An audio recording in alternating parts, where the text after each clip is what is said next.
দার্জিলিংয়ে ঘুরতে গেছিলাম। দেখো কত সুন্দর সুন্দর মন্দির। এটা হচ্ছে অনেকটা উঁচুতে বুদ্ধদেবের মন্দির। এর চারপাশটা দেখো কত সুন্দর। খুব ভালো লাগছিল ঘুরতে গিয়ে।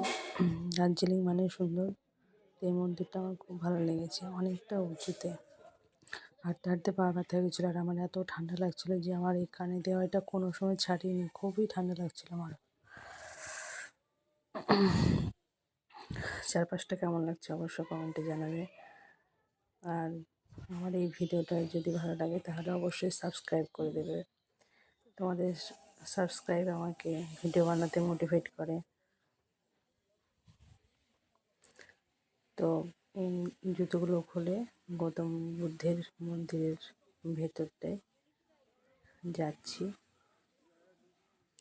গিয়ে দেখাচ্ছি ভেতরের ভিউটা কেমন।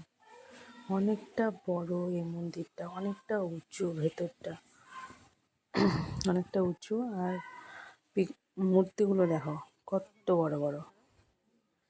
এখানে আমার বর ছেলে একটু প্রণাম করে নিল। কত উঁচুতে মন্দিরটা, গৌতম বুদ্ধের মন্দিরটা খুবই সুন্দর। আমার তো খুব ভালো লেগেছিল। ওদেরকে একটু ফটো তুলে দিলাম, খুব ভালো লাগছে।